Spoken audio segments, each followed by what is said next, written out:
Hello, family. My name is Chris. I am your home gamer dad, and today let's talk about Design Your Destiny: Running Out of Time from Fail Faster. Quick disclaimer before I begin this copy was actually sent to me from my buddies from Off the Page Games. They are currently the ones that are producing this game right now, printing it and sending it out. The designers, artists, and everything from Fail Faster, you'll see them once I go over them in the book and everything like that. They were the ones that put this up on Kickstarter, I want to say in 2024, 2023, something along that ways. A lot of that information is down in the description section below, so by all means, if you really wanted to have any more deep dive about this game beyond what it is I'm going to talk about in this video, definitely use those links down there as well. You can also purchase this for yourself from Off the Page Games, so keep that in mind as well. What is Design Your Destiny? Well, I'm going to tell you right now, if you out there are ever thinking about designing your own game, making your own tabletop board game, this might be a great place to, well, just start. The actual concept behind Design Your Destiny is that you are going through this adventure with these two characters, going through different time periods and things like that, you know, flying their way, trying to get home. And each time you reach a new area, you play a game that is, for all case in point, broken. Like there's very little chance of winning the game, or there's one way or another where it's not fun or it doesn't work out that way. And you, the reader, the one going through this with these kids and like trying to figure out and everything like that, you have to be the one to balance the game in a way that makes it work. And just the amount of information that's within here in order to do that is amazing. What I like a lot about Design Your Destiny is that it gives you a good baseline about where to begin like a type of game design without really holding your hand. It gives you a lot of questions, gives you a lot of insight, gives you a lot of things to think about.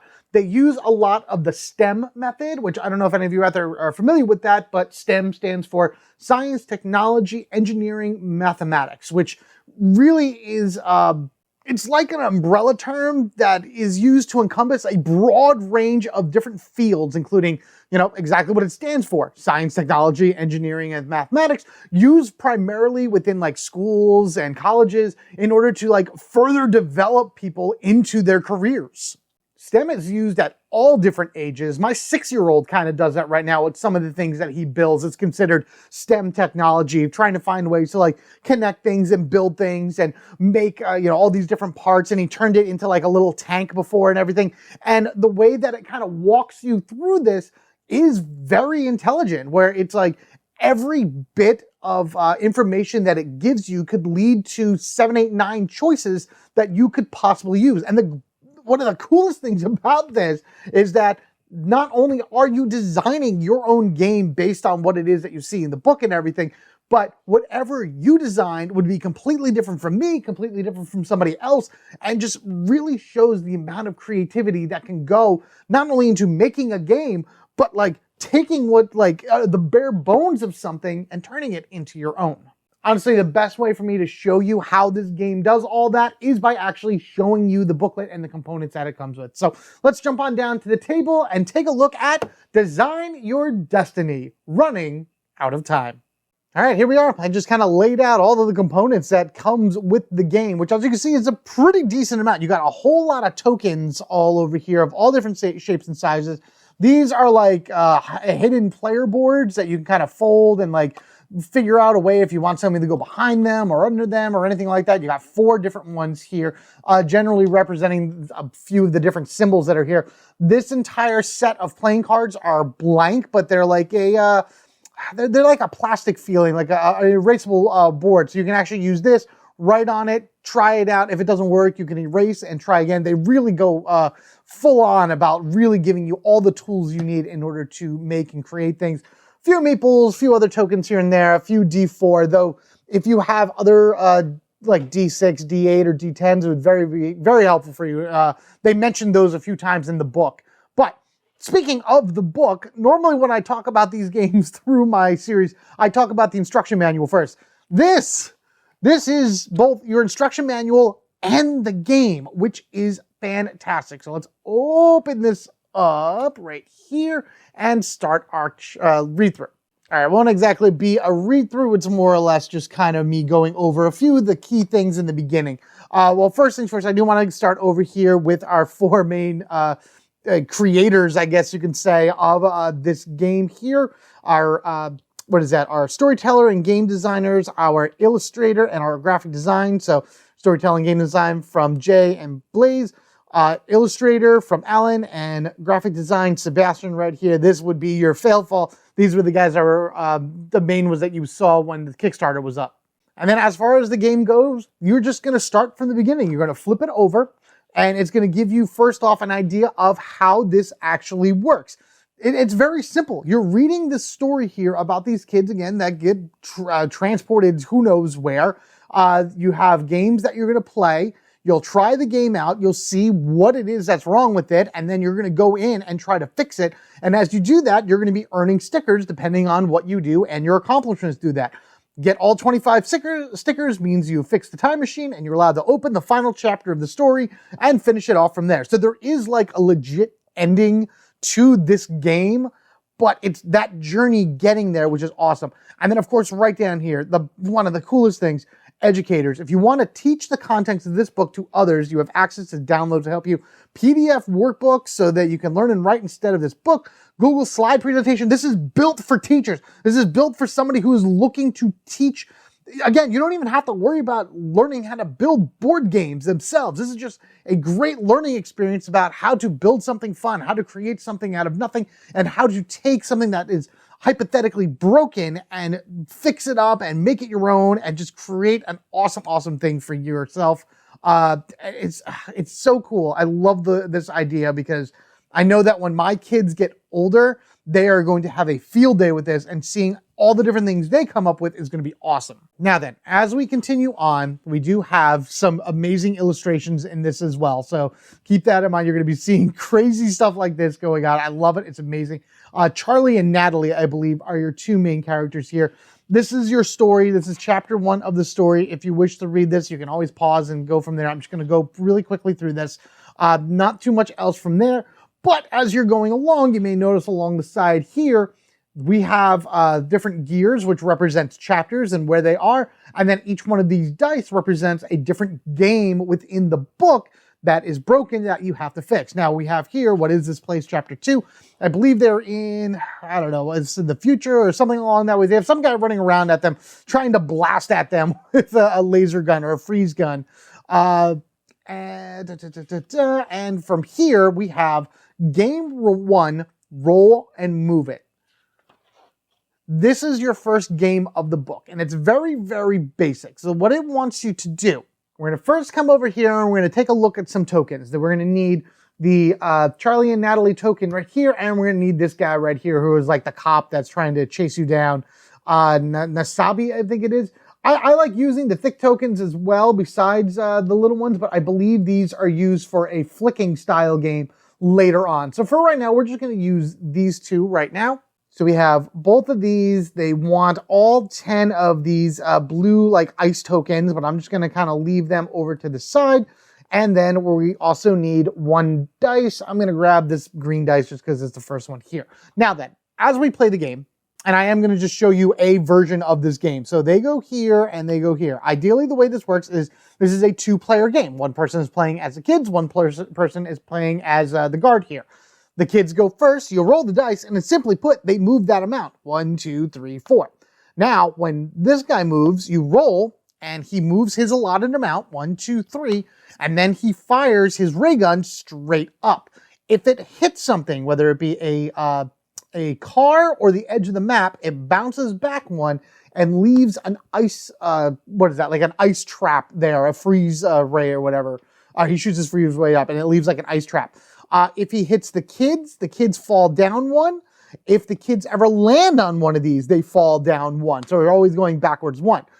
If anybody lands on a space with a ladder in between, then they use the ladder immediately, whether that be here going up or if they land here going down. I think that's where they were, right? 1, 2, 3, 4, 5. Was it 4? I think it was 4 I rolled. Whatever, we'll put them right there. If the kids end up on a space with a car and this guy shoots at them, then they are actually protected. So that's Oh no, he's on 3 there, right here. There we go. Okay, that's better. No, he's on here. Oh my gosh, I'm trying to remember where they all go as I'm trying to explain this. But that's the idea of the game. Now we're just going to keep going with there. So I'm going to keep rolling. Kids move 3, 1, 2, 3, and this is how fast this goes. 6, 1, 2, 3, 4, 5, 6.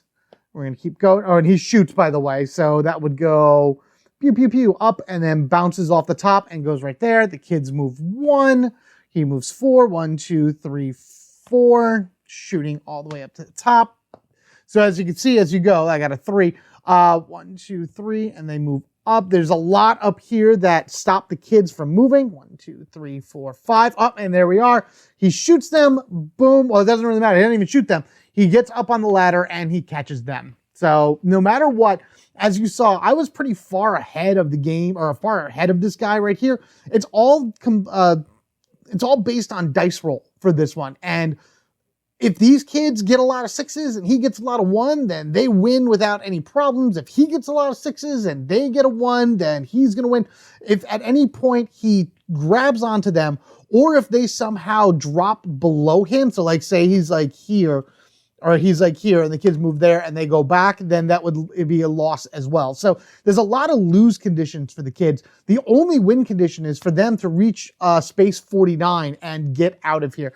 As much as I've actually played this particular one quite a number of times with the rules as written, and you rarely win with the kids.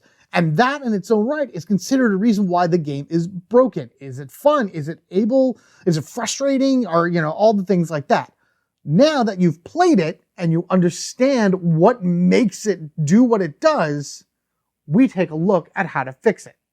This is where Design Your Destiny really starts to shine, because you've played a game, you went through it, you kind of, I'll hum it or whatever. Maybe this is all right, maybe it's not, and things like that. But now you get to read and understand why it is the way it is and what you can do to change it, to make it more fun, to make it more fair, to make it an actual enjoyable experience for everybody at the table. A lesson that can be learned in any game design. All right, so let's just go ahead and flip the page here. And as you can see, ta-da, we're already starting to learn a lot of stuff. First thing first, we do get a sticker every time that you complete at least one of the games. Now, what are these stickers? Before I get into all this, I do want to just talk about the stickers really quickly. Those are all the way at the end. The very, very last page of the book is your time machine. All these different like bebops and doodads and everything like that all snapped together. These are all the pieces that the kids lost throughout their journey. The page before that show each one of the games that you're going to be playing, and there will be specific things that you could do in order to earn these stickers. So it'll tell you exactly which sticker you've earned. You take the sticker off, you place it where it's supposed to go on the map, and then once this whole thing is filled, as you saw, you're able to unlock the last chapter and get home of sorts. We're not going to worry about those stickers right now, because what we really should worry about is all of these things here, because first thing is, the post-game discussion. This is what encourages you to sit down and talk to people about what they felt during the game, how they felt about it. This is playtesting 101, which there is full playtesting in this too. Absolutely amazing. And I love all like the little things that they talk to you. What is playtesting? I'm sorry, it's literally right down here. Once you've come up with an idea and made a simple or prototype of your game, you're going to need to play it to see if your ideas work the way you intend. This is called playtesting. This is 101 to how to make a game. And that's also, again, not hand-holding you through the steps that would be to make this game good. They're giving you choices up here. What can be changed? The board and the elements of the board, things that could possibly go. The number of dice, the different sides of dice, telling you about that. A lot of these are different things that they could use in order to change the game. They have an entire booklet page right here, which I think you can download this online or scan it or something like that. So you don't have to worry about filling this up too much. You can always go back and like redo it or whatever. Always use a pencil too. Just all your different playtesting ideas, when you playtested, what you did, ratings of whether you liked something a lot or a little, and then going back and redoing it and rechecking and finding out if everything works in the way that you would want it to. They talk about meaningless decisions and ideas and no information decisions, obvious decisions, types of bad decisions. The big thing about this is there really is no bad decision. It's just every choice that's made when making a game, how does it impact it in the long run? And there's so many little details here, but nothing specific. And I love that. It's very open-ended with everything that you can do. Elements that you can change, different things that you can do with your game that could make it better, could make it worse. It's hard to say. What if I had to roll 5 dice and, can you re-roll that? Like, there's suggestions here as well. There's another one somewhere around here. I think it's... Yeah, there's a lot, by the way. There's a lot of information. Like if you, again, I've mentioned this in the beginning, and I'm going to say this one more time. If you want to be a game designer, this might be a good place to start just in basic learning, because not only do you get to do something in order to make a game go the way that you want it to go, but you learn so much about the different styles, the different elements, as they say here, components, how things are supposed to move, where they can move, all kinds of stuff like that. Learn about playtesting, learn about stuff like here. Here we go. Here's your earning of your stickers and everything. If you change or added at least one rule to the game and playtest it again, you've earned a sticker. Complete a playtest notes page, 100%, filling out everything from beginning to end.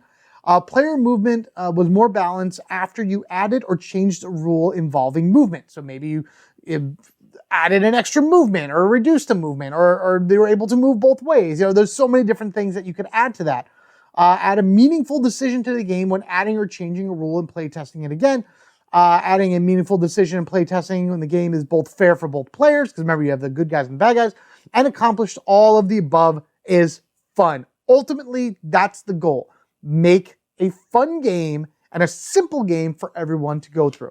After you have done all that, and again, that was just game one, you move on to the next game. Now then, that might seem like a lot to intake. Like there was a lot going on in those pages and a lot of information that was being thrown at you as you were going from one to the next to the next. And again, the entire purpose of this is to learn how to design your own game. And as somebody who really wants to be a game designer one day, or at least get out there with some type of idea or anything along that way, having a base like this to just learn the fundamentals and learn the initial structure of how a game should work and what you should be working towards and what you should be looking at whenever you go into something completely objective, of course, it really, really helps a lot. And I love the way that this is set up that way. And again, as my kids get older, I want to see what they come up with as well. Get their minds working, get them thinking, get them problem solving, as I try to say the word, and then going from there. Speaking of all of that,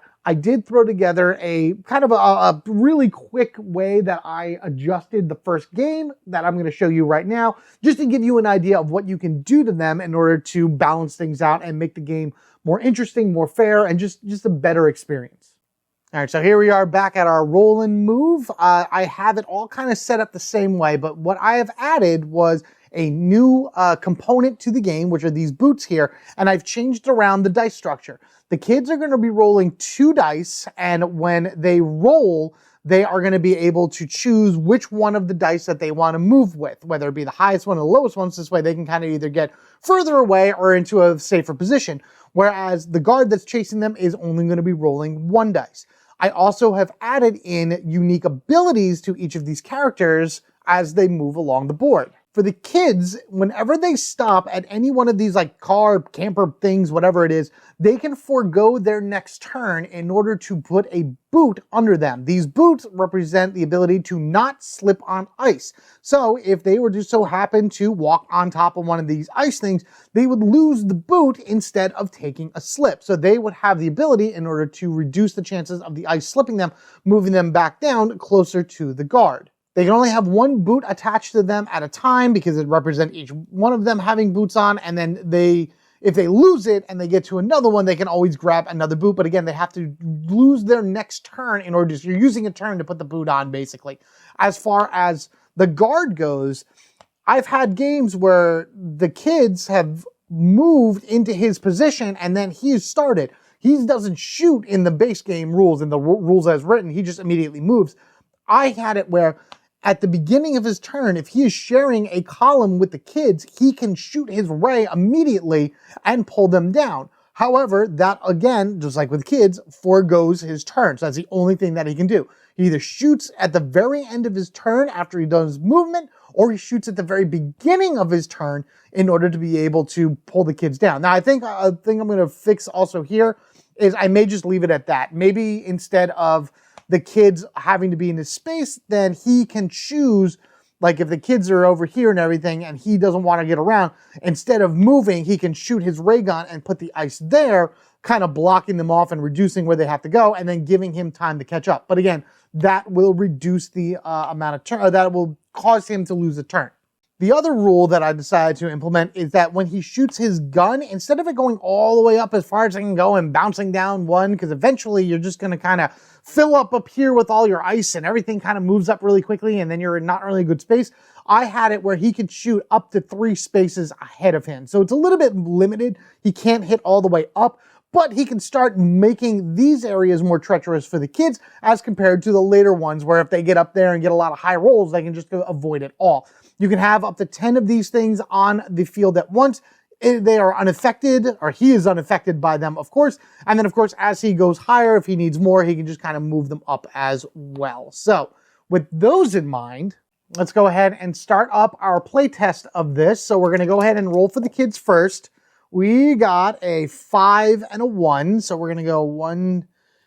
You know what? I'm actually just going to take the 1. I'm just going to move 1 space because he is 1, 2, 3, 4, 5, 6 away. If he rolls a 5, he'll hit me. But then again, if he rolls a 1, he would hit me as well right there. You know what? No, maybe it'd be better off if we do this. So this is your meaningful decisions. Which dice do you use? How many spaces do you use based on where he is? 1, 2, 3, 4, 5. Yeah, we're just going to go as far as we can there. He could roll a 1, and then he gets me immediately. Instead, he rolls a 6. 1, 2, 3, 4, 5, 6. And he's going to shoot up here at space 21. Again, I have it so he can shoot up to 3 spaces ahead of him. Kids are going to go again. So they got a 6 and a 4. Let's see. 1, 2, 3, 4, 5, 6. Yep. That's the best space for them to go because then they can use the ladder to move up, which is awesome. We'll have him go 2, 1, 2, and he'll blast at least the space ahead of them so as they go around this way. Now they're rolling really good right now. So 1 and a 4. 1, 2, 3, 4. Yeah, we'll just keep moving them as fast as they can over that way. He is not rolling very well at all, but if he keeps shooting up here, make a nice little ice pass for them. They don't have any boots, so they can't exactly get through. 1, 2, 3, or 1, 2. So if they go 2, they'll actually move themselves down, but I think they're going to do that. They're going to go 1, 2, and they'll move themselves down. This is a decision that they're going to make in order to try to stop this guy from creating too many ice things. 1, 2, 3, 4, 5, 6. Now, they're behind this, so he can't hit them, so they're actually safe right now. It is their turn, and what they're going to do is they're going to forego their turn to put a boot on in order to protect themselves from the ice that's going to be up there. So now he's going to go, because he can't hit them. 1, 2, 3, move on up, and he will shoot here. He can't shoot left or right. He can only shoot up. Well, he can't shoot down. He can only shoot up, really. But that's still a lot of ice up there. We got a 6 and a 5. 1, 2, 3, 4, 5, 6. Let's actually go 5. 1, 2, 3, 4, 5. Because if they were in the same spot as him, he could shoot them and then pull them down immediately. So we're just going to leave it like that. Plus now they still have their boot. 2, 1, 2. Can't go past the car. We'll have them go. Well, see, there you go. Snake Eyes, 1 and 1. So this would have been a loss otherwise, being that they were on the same spot as an ice, but they used the boot in order to not slip on the ice. So they don't have it anymore, but they have protected themselves from the ice. He's going to move 2, 1, 2, and he'll put a piece of ice up here. Now that we're up here, I can roll the dice down on this side. 3 and a 2. We'll go 1, 2 behind the car because we know what's going to happen with there. He's going to keep moving up. Put more ice. They're going to put a boot on as they found in here. There we are. 1, 2, 3. He's getting close. He's getting close. Now they need to start rolling high in order to get out of there. 5 and 4. 1, 2, 3, 4, 5. You know, we're just going to go 1, 2, 3, 4, 5 and try to protect themselves that way. 5 as well. 1, 2, 3, 4, 5. He's on his own spot and he can't shoot ahead of him because he can't double ice it, but it's still there.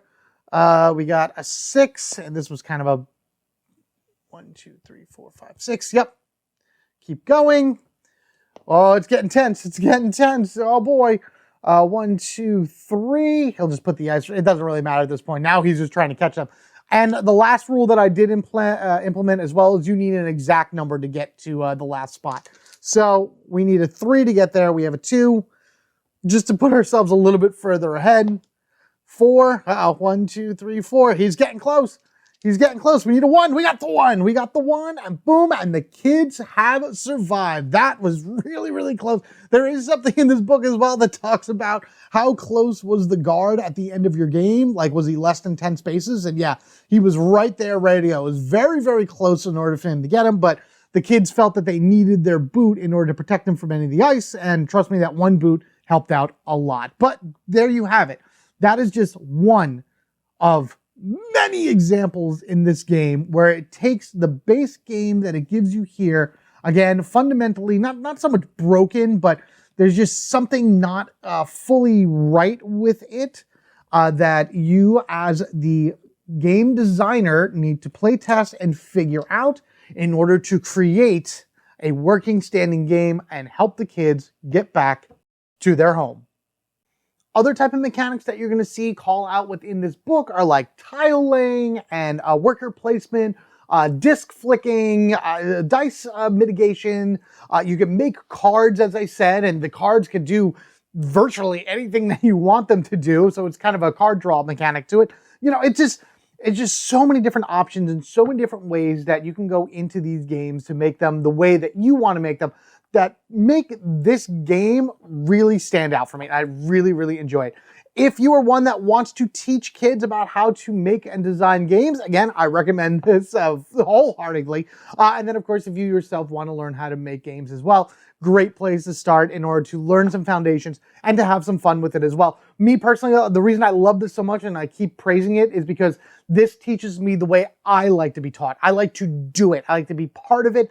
I like to have my hands on what it is that I'm learning. I'm not one for lectures. I'm not one to sit there and just watch videos and just kind of fall asleep while watching them and everything. This gets me into it. This gets me involved. This gets me actually engrossed in a story about how to get these kids home and the way that I can actually use my intelligence, my reasoning, my intellect, my puzzle solving in order to help them out. And there you have it, everybody. Design Your Destiny, Running Out of Time from Fail Faster, which again, right now this is being printed and distributed by Off the Page Games. You guys may know them because I've covered a bunch of their games already. They did Mind Management, they did the Harrow County, Core of Discovery I've played. They have Grendel currently out on Kickstarter right now. When this goes live, I don't know how much longer that's going to be out there for, but that game looks amazing. So they have a very fun sense of taking these very unique style games and great art with them and everything, and then being able to bring them out to you guys. I know Fail Faster had their whole Kickstarter for this again a few years ago, but this is one that needs to be talked about more because this just brings a level of education that I love so much to the world of board gaming and could really spark the next generation of board game creators out there. So if this is something that you're really interested in, definitely go ahead and take a look at those links down in the description section below. Get a little bit more familiar with it and whatever, and then pick it up for yourself if you wish. Otherwise, let me know what you think of it down in the comment section below. What do you think of the idea of having a game that's solely about designing your own game? And I know this isn't like the first time a concept like this has happened. There are other games out there that do this, but there's just something about this one that really draws me in as extremely well thought out, but also one that doesn't hold your hand through each one, as I've mentioned before, through each one of the games in it. It's very open-ended. It's very do what you want to do, make it up as you go along. It's like an RPG, you know, tabletop RPG for board game design of sorts. Dungeons and Dragons Design Your Destiny or whatever it is. So something like that is just so much fun. It's so awesome to have and everything like that. And I'd love to hear your opinions of it down in the description section below. In any event, thank you so much for joining me as I talked about Design Your Destiny. If there's any other games you'd like for me to talk about as well, by all means, leave them down in the comment section along with your thoughts about this game, and I'll be sure to check them out. I like these games that really need people to look at them more, like ones that are lesser known, don't have a lot of videos out for them, things along that way, is that really you gotta get them out there. You gotta share these videos with somebody, especially somebody that is looking to design a game or something along that ways, because this could make or break somebody in the future. This, again, as I said before, could be the future of board game design as well. You know, somebody here, in order reading through this and fully getting an idea of what type of games they like and how to make one for themselves, right there is the next big idea hidden within the pages of this book. So, in order not to miss any other awesome, crazy things that I cover in the future, play for you guys, or just generally talk about, be sure you are subscribed to the Home Gamer Dad. If you wish to support the channel even further, as I mentioned before about the affiliate links, those go a long way. But really what comes down to it is commenting on this video, giving it a like, sharing it with anybody you think that could really benefit from this game, and then of course just subscribing to the channel and, you know, coming around and just telling me your opinion and all this kind of stuff and everything.